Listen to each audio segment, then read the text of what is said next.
ఈ రోజే డౌన్లోడ్ చేయండి. మీ ఫేవరెట్ షోస్ చూడండి.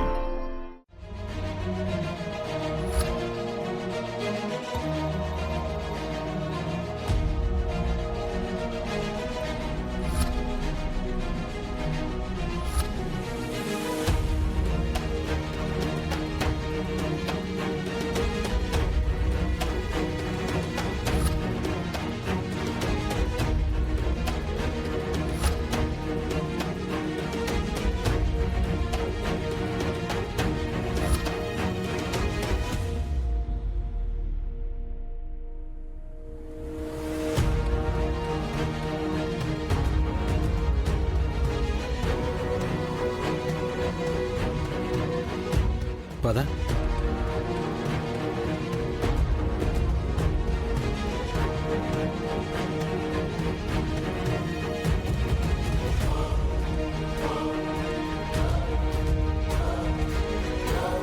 అదితి, కాఫీ తాగు. ఏం అవసరం లేదు, నాకొద్దు. కోపం మా మీద లేదా కాఫీ మీద? నా మీద, నా చేత కానితనం మీద. చేతకంతనవని ఎవరన్నారు? ఎవరో అనడం ఎందుకు? నాకు నేనే ప్రూవ్ చేసుకుంటున్నాను కదా. ఎందుకలా డిసప్పాయింట్ అవుతున్నావు సిస్టర్? మరేం చేయమంటావన్నయ్య? ఆ అహల్యని ఓడించడానికి నేనెన్ని ప్రయత్నాలు చేసినా ఫెయిల్ అవుతుంది. వరుసగా ఓడిపోతూనే ఉన్నాను. ఈ రోజు కూడా అదే జరిగింది.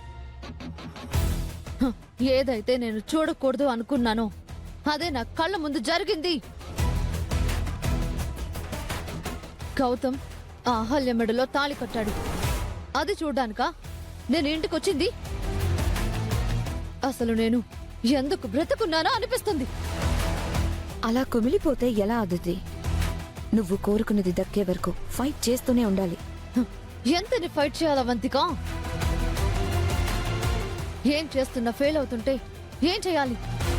ఈ రోజు నాకొచ్చిన కోపానికి ఆ అహల్యని చంపేయాలనిపించింది.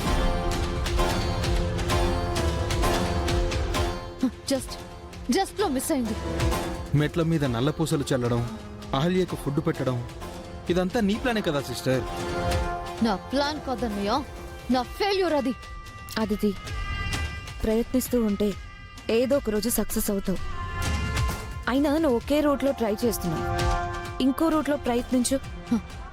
ఇంకో రూట్ అంటే వేరే రూట్ ఏముంది? ప్రేమ రూట్. ఆ, ప్రేమ రూట్ అంటే? గౌతమ్కి నువ్వంటే ఇష్టం. అది కొత్తగా చెప్పాల్సిన అవసరం లేదు. కానీ ఆ అహల్య వల్ల పడి మనసు మార్చుకున్నాడు. మళ్ళీ గౌతమ్ని నీ దారిలోకి తెచ్చుకున్నావు అనుకో, అప్పుడు ఆటోమేటిక్గా గౌతమ్ మనసు మారిపోతుంది. అవును సిస్టర్, గౌతమ్కి నీ ప్రేమని గుర్తు చేయి. గౌతమ్ మనసులో అహల్య ఎంటర్ అవ్వక ముందు నువ్వే ఉన్నావు కదా. ఆ రోజుల్లోకి గౌతమ్ని తీసుకెళ్ళు. అప్పుడు గౌతమ్ నీ వాడవుతాడు. అహల్య పరాయిదవుతుంది, దాని పీడ విరగడవుతుంది. అదంతా ఓకే గాని గౌతమ్ మనసు ఎలా మార్చాలి? ప్రేమతో మార్చుకుంటున్నా కదా సిస్టర్. అదే ఎలా అన్నయ్య? అది కూడా మేమే చెప్పాలా? నువ్వు ఆలోచించు. చాలా ప్లాన్స్ ఉంటాయి కదా.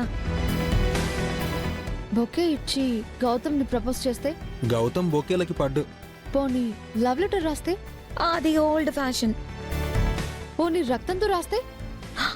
అది వైలెన్స్ అవుతుంది కానీ రొమాన్స్ అవ్వదు. అదితి, కాస్ట్లీ గిఫ్ట్లు ప్రెజెంట్ చేస్తే? ఈ గిఫ్ట్లు, బొకేలు, లవ్ లెటర్స్ కాదండి.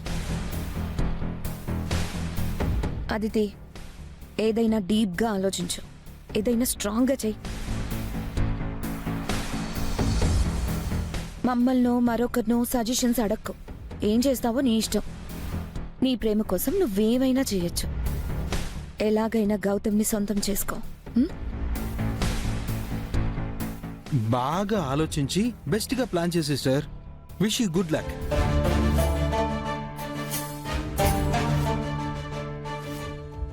ఇదిగో ఈ కాఫీ తాగుతూ కూల్గా ఆలోచించు. ఏదో ఒక మంచి ఐడియా వస్తుంది. All the best.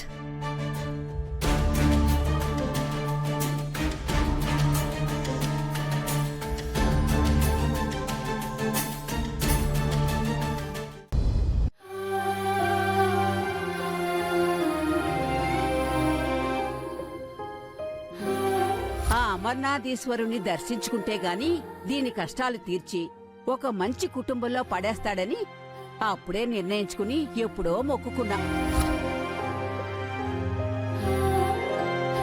ఆ ఈశ్వరుణ్ణి దర్శించుకుని నా మొక్కు తీర్చుకుంటేనే గాని దీని బతుకు బాగుపడదు, దీనికి పెళ్ళవదు. నీ పెళ్లి చేయకుండా నేను పోతే నా ఆత్మ కూడా శాంతించదు. అమ్మమ్మ, నువ్వు కోరుకున్నట్టుగా కాకపోయినా నా పెళ్ళైతే జరిగిపోయింది. నన్ను ఎలా చూడాలని నువ్వు కలలు కన్నావో ఇప్పుడు నేను అలాగే ఉన్నాను. కానీ నన్ను చూడటానికి నువ్వే లేకుండా పోయావమ్మమ్మ.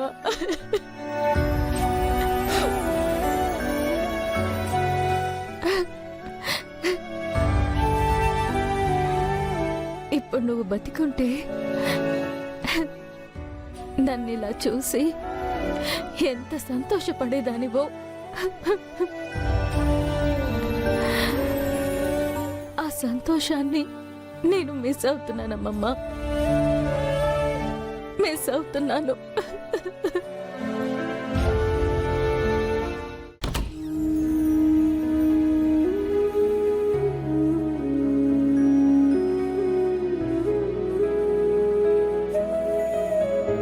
ఏమైంది అహల్య గారు? ఎందుకు ఏడుస్తున్నారు? అహల్య గారు చెప్పండి. నా అనుకున్న వాళ్ళు దూరం అయిపోయారు. ఏమీ కాని ఈ ఇంట్లో ఎవరికీ దగ్గర కాలేకపోతున్నాను.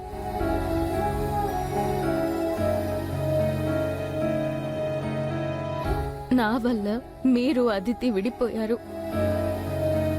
నందు శ్రావ్యల పెళ్లి కూడా ఆగిపోయింది.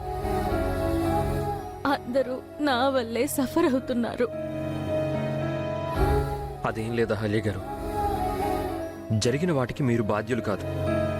ఇదంతా విధి, అంతే.